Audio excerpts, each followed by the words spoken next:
Hey everyone. I am so excited for today's conversation. I'm going to be joined by Terrell Johnson, who is a longtime runner and the writer behind The Half Marathoner, which is an amazing newsletter that explores running, but also things like fatherhood, meaning, possibility, and really what it means to build a life around something that lights you up. So I'm going to add him so we can start the conversation.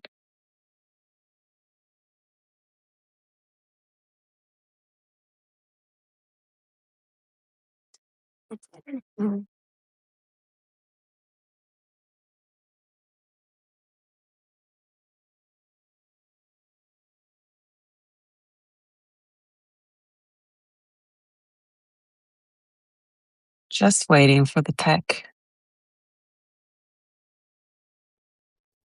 Hey, Terrell. Hey, how's it going, Krista? Wait, I can't hear you. Can you hear me? Oh, let's Yeah, I see. can. Can you hear I me? I can hear you. Yeah. Okay, good. Can you hear me now? I can, yeah. Okay, Tech great. tech is working. Awesome. So nice to have you here. I'm so excited to talk to you. Yeah, I'm really excited to talk to you too. I was trying to join, and so I'm glad this is working now. Yeah. I'm still figuring it out. I like Substack tries to make it easy, but it's not perfect. Yeah. Um Amazing. Well, I am super curious. I think I told you a little bit about what I do with these conversations, but I really want to kind of go back to the beginning for you of running. Like Oh, what yeah. drew to you to running in the first place? Can you kind of take Okay. us back to that time? Yeah, this was take it back to the 1990s, mid-20s, and I have a job where I get off at like 4:30 every day. So, I'm single, I have tons of time, and I happen to live near this park that is about 2 miles, almost 2 miles around.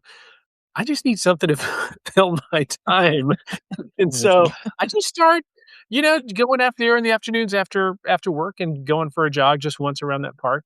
Mm, I had never really run much in my life before that other than PE class in high school, right. Um, and so it's just like, "Oh, sure, well, why not? Why not just try this?" Um, Huh, and so started doing that, and then for a few months, just kinda would do it off and on. A friend of mine Atlanta has a huge race called, by the way, I live in Atlanta, Georgia, got it. called the Peachtree Road Race, and it's on the 4th of July every Okay. year. It's like the largest 10 it's like 50,000 people come out and run this thing. Oh wow. So, but the big thing is like it was, even then, it was difficult to get in.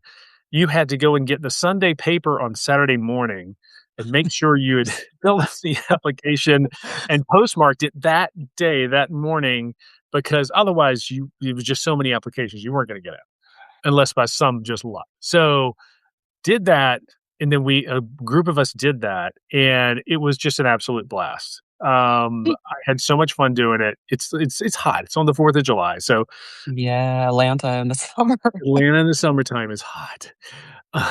So, uh,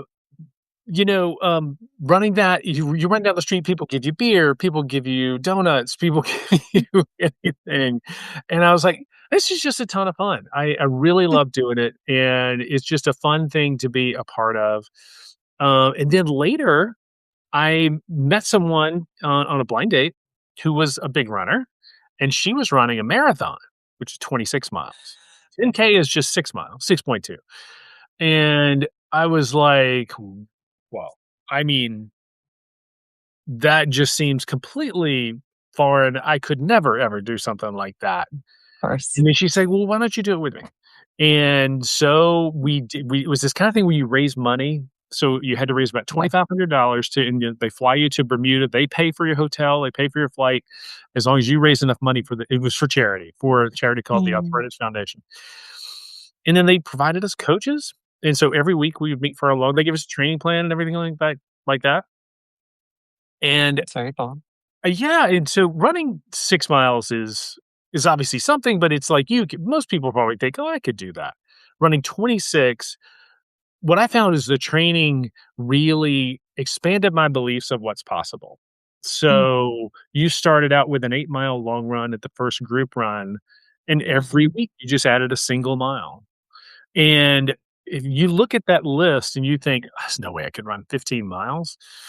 But by the time you get to the week you're supposed to do it, you're like, "Oh, yeah, I think I could do that." And that to me was sort of the first time it clued in. It's like running is more than just running, it's yeah. more it's a pursuit that really changes you mentally and challenges you Mm, mentally and changes just the way what you think of as possible. mm. Yeah, I love that. I Mhm. think I've told you I'm not a runner. I've tried. It's I'm very in my head, so I Yeah, need things that are, like, very intense to get me out of my head, which is I why get that. somehow I landed on jujitsu, Oh, wow. the most That's intense amazing. thing. Yeah, but it changes you, and that like, changing the belief of what you think is possible Mhm. is just, amazing. I mean, I started out my fitness career, or I don't know, dipping my toes in fitness was really in, like, calisthenics and body weight stuff. Oh, wow. So, I went from, like, thinking it was impossible to do a push-up to be like, "Wait, well, Yeah. maybe if I chip away at it," which is why I just love physical pursuits because they just Mhm. really, like, change that mindset for you. Um, I am so it's so interesting to me is that your first run was, like, fun. Yeah. Like, what what was it about it? Did it You know, was it the community? Like, did it it feel was. hard? So, that is really because we had there's a book that came out, like, in the '70s or '80s, The Loneliness of a Long Distance Runner, and we think of it that Yeah. way because it's a solo sport, but I was thankful, except for the very first, set of runs I went on, Mm, almost all the runs I did well, I mean, you would do it during the week by yourself, but every weekend we would get together. mm, And then later on, it became I had a group of friends I did it with, and we would get together at Starbucks, and really, we're doing it for the chit chat at Starbucks afterward, right. Exactly. Um, but, it was a way to catch up and Mhm, connect, and, the funniest thing is about it is if you I have played a lot of golf in my life, I'm not good, but you do a lot of talking about the game when you're playing it. Because it's so skill based and there's so all these little right. nuances and to it.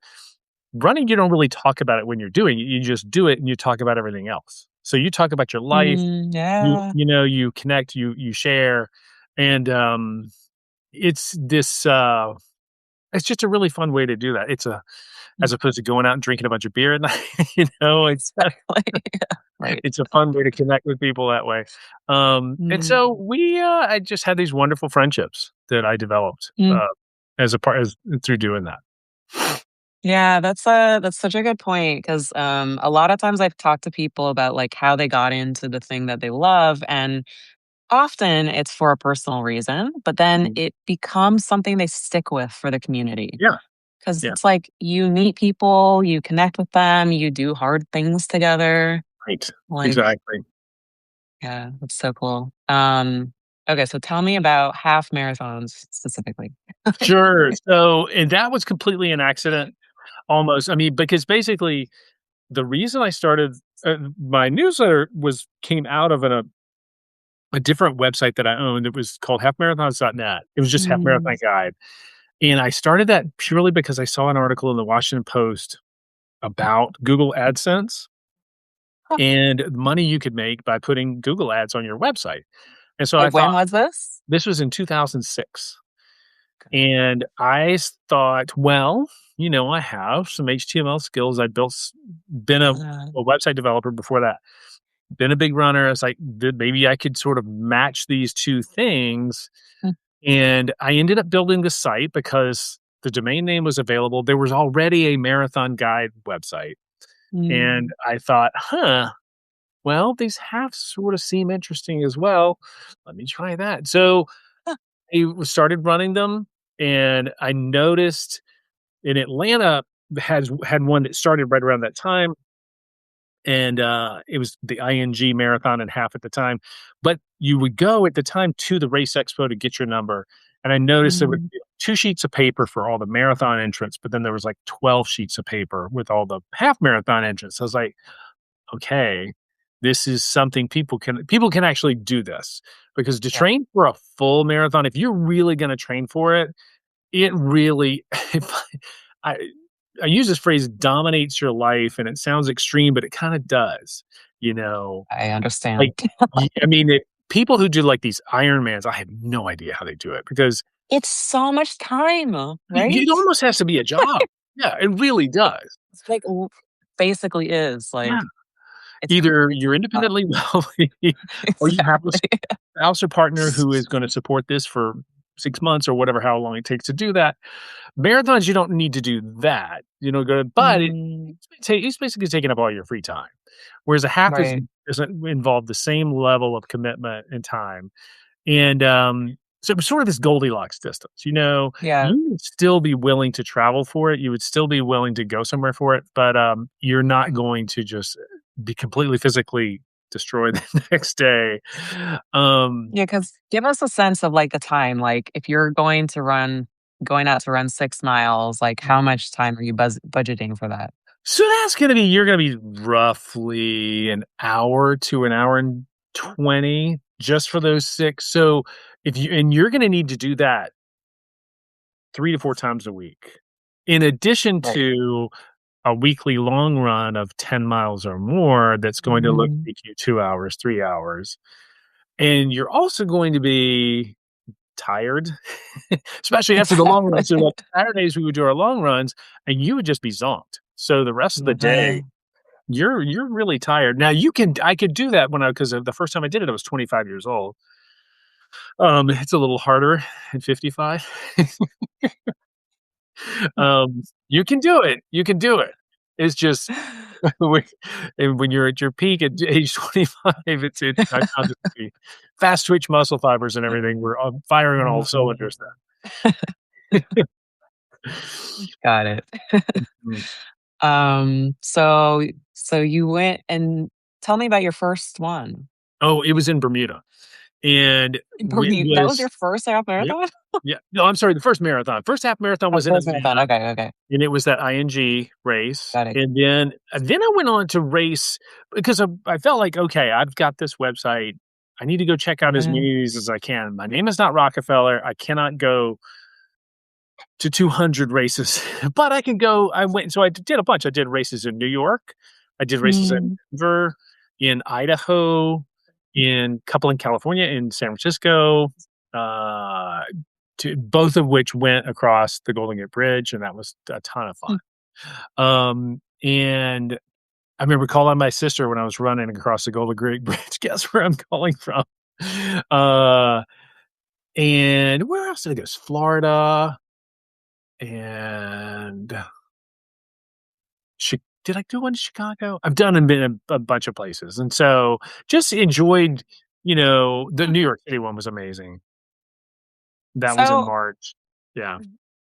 I have to because a lot of people who will sign up for things, again, I in jujitsu, it's you sign up, well, not everyone, but some Mhm. people, few people sign up for competitions.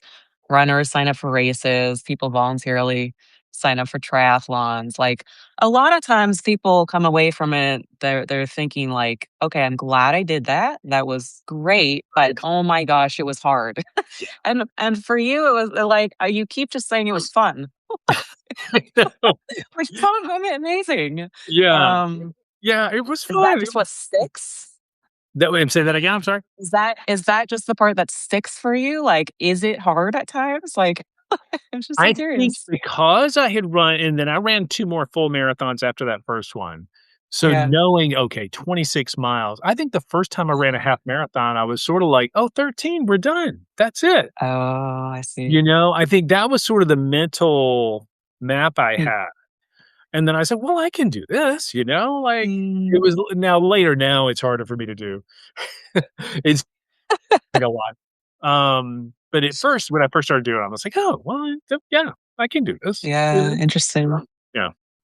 And were you signing up for all of them for the experience? Were you trying to get faster, better, meet more people? Like, why did you start going to all these Well, I places? think because I wanted to get as authentic on the ground experience as I could with as many races as Mhm. I could, because I had Mm. this website I was building, and I felt like I owed it to the readers to explore as much of as I could. Then I contracted with writers who had actually run some of these races to tell me, about it.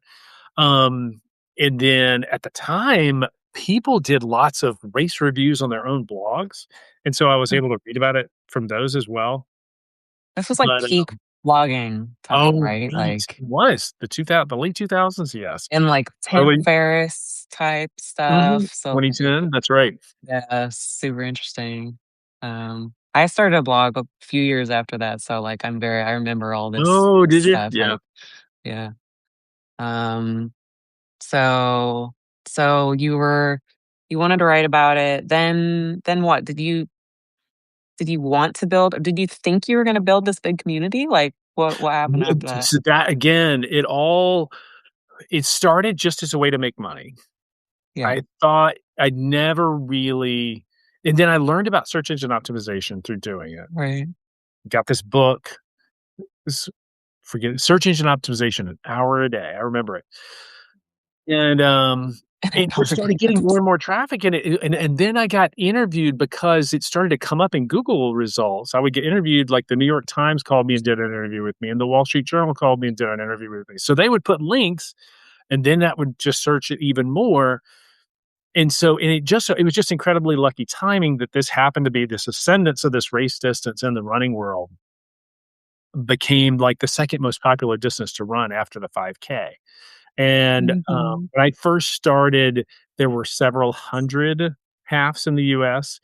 When I sold the website about 3.5 years ago, there was at least 2,500, maybe 3,000, you Oh, know? wow. So, it went through a lot of ex Exploded. it really, really did.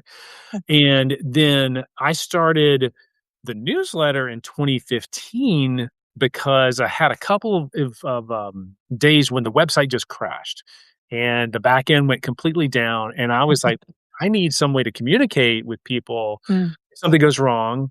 And then I'd also mhm, seen the Skim newsletter was a big inspiration, not in mm, terms of like, I'm going to do what they do, but I was like, they're doing something that's really interesting with email. And I was like, I wasn't entirely dependent on people coming to me through the web and through Google and through other search engines, which back yeah. then there were other search engines and now there's really just Google, Right.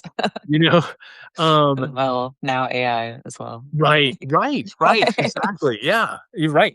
Generative AI Yeah. and it collects the information for you. So Google previews. Um, and then so at first I just collected addresses and I didn't really know what to do to send out, and then I started I started sending out just, like, a little themed list of races. I was like, "Well, here's races you Mm, can run on the beach, or here's races you can run at Christmas time, or here's races you can run in the mountain," things like that. And then the Apple Watch came out, was debuted, and I thought, "Well, this is oh, super interesting." Obviously, there'd been Fitbits and there had been other personal devices, but I thought there was something that was more holistic and more advanced, and I thought mm, something that was just piqued my interest about personal health and your ability to track it. It just took mm, this big advance from what we were doing with Fitbits, and I wrote this essay about it that sort of was at the top and people responded to it. They were like I was like, "Well, that's interesting." So I started just writing more little essays at the beginning, and mm, that has now this is like 11 years later, that is really the main focus of the newsletter is and mm, then I just started little by little, I would just sort of like step a toe a little further each time into some new topic, usually very focused on running those first few years. But then, mm. especially when I moved to Substack, I started just stepping a toe into, I'm a dad. Let's write about that. Something going on with my kids. Um, Something going on with friends or something going on with parents there were certain running stories that touched on things that were going on socially, culturally, politically. Like, that's interesting. Let's write about that. So it just started sort of spidering out into other topics and other areas. And so um, I never really, in some ways, I've never really figured out what I what I should be doing with Uh-uh. this I don't newsletter. think any of us have, Yeah, like, it's life. but I really it's been I don't wanna say call and response is the wrong way to put it, but it's very Mm, just seeing what readers respond to, and, okay, they like this, and this was fun, this was fun to write mhm, about, and it has gone a lot of ways far afield from where I first started. yeah, Um, so that's I mean, I wrote, well, I think I had a dog that I remember this one day, and, I used to write about him and include pictures of him because we ran together and it was fun to, just it was just a fun light thing. And he got this just came down one day, this super aggressive form of cancer, and he died over the weekend. And I remember writing about him and writing just a piece about him passing, and I yeah. like 100 emails back from people that day. That I mean, just it was just like I could not. Um, I was so surprised, pleasantly surprised in the sense of like, so that showed me. I mean, obviously not happy that my dog had passed away, but like, so I felt the need to talk about him almost because I had talked about him so Yeah, much as my buddy that I ran with, and I include pictures of him, and that people responded that way. It showed me like how powerful this connection with the audience really is, and right. so that was that was really just an eye opener for me. Mm. Have you ever felt kind of boxed into running? It's Yeah, been, what, like, yeah, 2 decades? Yeah, tell me about that, I'm so curious. yeah. So, I actually wrote a piece about this almost 4 years ago, 5 years ago, Okay. because during when I first started the race first started the newsletter, just writing, mainly races and sort of an essay at the beginning, and then Mhm. COVID hits and there are no races, and there were no races in a lot of places for 2 years. Oh, So I wow. did kind of Didn't I was think like, about that. "Well, I gotta change now. This is all gone. Now what do we do?" Um, and so I started to say, well, let's do a virtual race together, Mm, and I can do a weekly training plan for us. And Substack at the time didn't have a lot of the community features it does now. It did have the right. commenting really, but there was no app. So there's no chat, Mm, there was no live stuff. Um, mhm. but so I just sent out an email either 4 or 5 days a week with sort of that day's run, some inspiration to go and do it, and it was amazing, and I did, like, a little virtual bib that you could print out, That's at the very awesome. end, and so then, I did some things on Instagram as well that were really fun Mm. and sort of in connection with that, and, where was I going with this? But anyway, but meaning well, I guess the point is I pivoted during that time, but it was also Mhm, really intense because you felt like I've gotta have something 5 days a week, and this is a lot to, to put your brain through to come up with material 5 days a week, yeah, for unless you're sure. covering, like, politics or some sort of unfolding story in which you constantly have new material going through every day. So I think I did reach a point where I was like, I think I'm kind of done with this. Like I need because I love doing this. I love the connection with the audience and I love the audience themselves and the readers and writing to them. But I need to have some broader space to paint on, some broader. Mm, And so I just wrote a piece about that. And I mm, say, and so then that's when I really started to broaden out into more topics about family, topics about just, I like to write about little moments in our lives, and yeah, one of the one of my heroes is Susan Orlean. I just read her book mm, and yeah. Joyride. Have you She's read it? amazing. I haven't read it yet, but I saw her speak. I have it. It's in my Yeah. to-read pile. I saw her speak on her book tour for it. Oh, did you She's really? amazing. Wow. Yeah, in Santa But Barbara. she was writing, she writes in that book about how she says something really interesting. She said, there are writers, she's like, there's two kinds of writers in the world. There's writers who write because they have something to say to the world. And there's writers Mm. who write because they feel like the world has something to say to them. Hmm, And I've always who are felt you? I felt like the latter because I used to be a journalist and I love to Oh. one of the most fun things for me was to go out and talk to people Yeah. and really and sit with them and interview them and sort of spend a whole day with them. And I love the kinds of stories she works on because she does and they're not news stories Yeah. necessarily, she doesn't really like the news.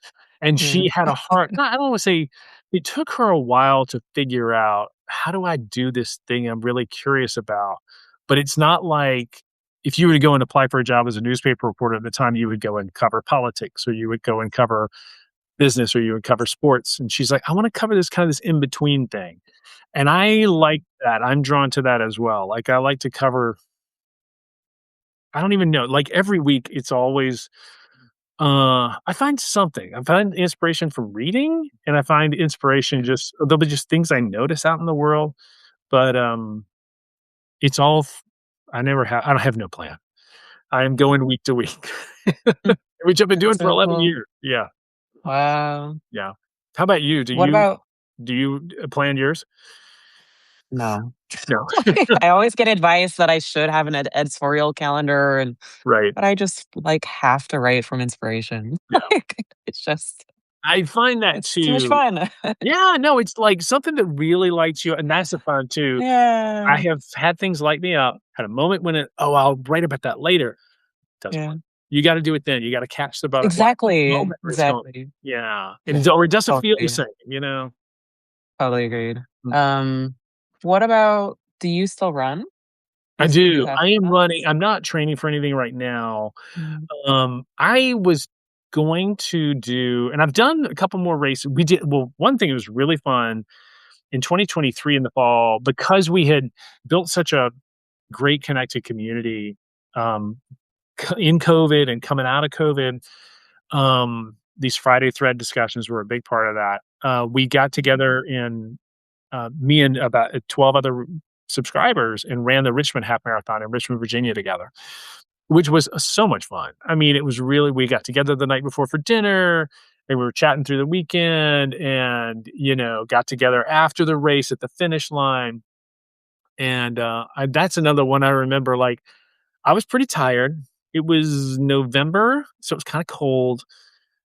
I finished the half, and I remember seeing somebody run through who had just finished, who's finished a full marathon. They were like, I was like, they still look fresh as a daisy. Maybe I could do. But then I let the thought pass. you let it go? Right? Yeah, they look. I was like, they look pretty good for someone who just finished 26 miles. Uh, Uh, so I do still run. I still run 2 to 3 times, mm, and, but I'm not running a huge, big training schedule right now. yeah. My job is I used to have a job where I was hybrid, and Mm, so, because I still have to have a day job. I would love to make enough money from this to fully support me, but I'm not sure that's a realistic expectation for mm, me. If I had millions of readers and was writing about another friend of mine who is a Substack writer, and I've had this discussion. It's like you sort of have to trigger people's amygdalas in a way. Like if you yeah. learn about politics, things that are really Right. charged. Um, this is not that. My newsletter's not that. Running. So, right. So Running doesn't get people it's not super fired realistic, we get fired right? up, but Yeah, it's not realistic for me to expect that I'm going to have that kind of sizable paying audience. And so I'm mm, very happy with what I have. It's a few hundred people. I mean, it's thousands of terms of free subscribers, but just sort of a right. quarter, just under 500 paid. And so Mhm. I'm like, that's great. That's wonderful. Yeah. I appreciate every single one. And Mm, and maybe this is it. Maybe this is as big as it gets. And I don't know. mm. So we'll see. You would How love have for you it to be bigger, but I don't know that I'm necessarily, gosh, I mean, do I really want to spend the kind of time on Instagram, say, for example, that it would take to bring in thousands of new readers? I don't know. Oh, and what was I going to say with my day job? I'm about to have a new day job. And so I'm going to be in the office more. So that cuts into the time for all of this as well. right, right. Mhm. I realize that we're at 30 minutes, and I always try to Mhm. keep these short, and they go so fast. Yeah. But I am curious how you've seen, if you have seen the people who have started running Mhm. like through your newsletter and stuff. Like how has the community and just running in general changed them? Oh, I mean, some people have joined and had to stop because, a lot of people halves, they are anything from their 20s to their 70s to their 80s. And so that's been one of the things that's been the most fun for me this past, say, year, is I started doing, sort of one-on-one interviews, which we're doing mainly by email, but just asking people questions about their journeys, and I've gotten the most amazing responses from people from all over the country. People California, New York, Texas, Arizona, Utah, but and also, like, China, England, Australia. Wow. That's been really, really fun, and just, Uh, I've been pleasantly surprised. I'm like, just hearing that's been a way to hear people's stories, and so some people who started reading me a while ago, a few years ago, they don't run anymore. Some people mhm. have never run at all. I there's one subscriber who I know. I think she's in a wheelchair, so she just is connects with the subject matter, and I love that. I love having her as a subscriber. Love it, have every single one, but and some people get out. And so, because some people decide, like, "I'm not doing this anymore," or, "I'm gonna do trail running now." And Right. they figure that we're really focused on more, like, these races in cities, and, Mhm. I'm sorry to see him go, but I understand. Alright. Yeah. How has it changed you? Um, great question. I don't You mean, like, how has running changed me, or has the newsletter changed me, or both? I mean, I think that it's all combined, right? So you Yeah, started yeah. running kind of on a whim, it seems Mhm. like, and then this whole life happened because of It it. did, didn't it? Right. Where would Uh, you be today? What if you had picked another random thing to do? I know. You never It's a know. great You ever think question. about that? No, it's the weirdest thing, but it's almost like that's the thing of doing it every single week, is it just because people Mhm. ask you, "Well, how do you schedule?" I just do it because it's just Right. part of me. It's like it's a part of who I am now. I've been doing it so long, I've built up this habit. Um, Yeah. and I mean, I do know, like, I just recently went to the doctor and, like, all my numbers are still in the green.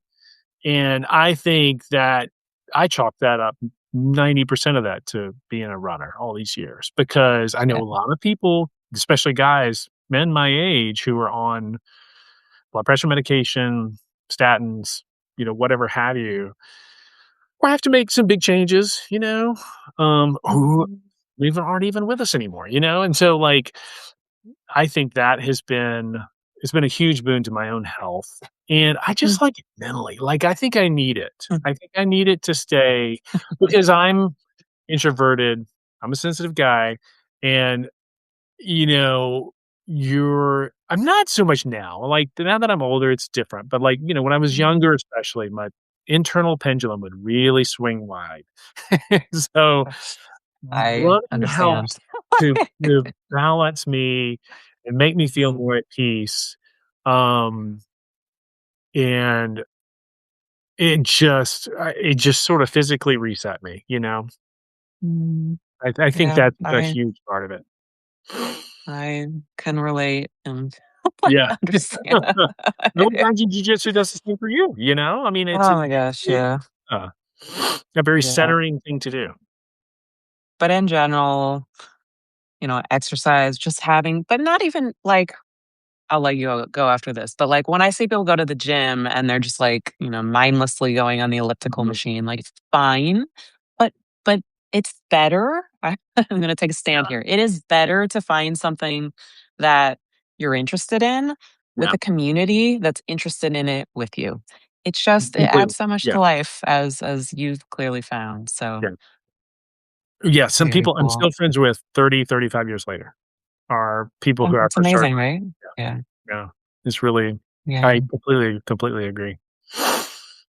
Thank you so much for being here. It's so great to talk to you. Hey, great to talk to you too. Thanks for having me. This was awesome. Yeah, and, maybe I'll try a half marathon one day. You should. You definitely should. It will be a challenge for me.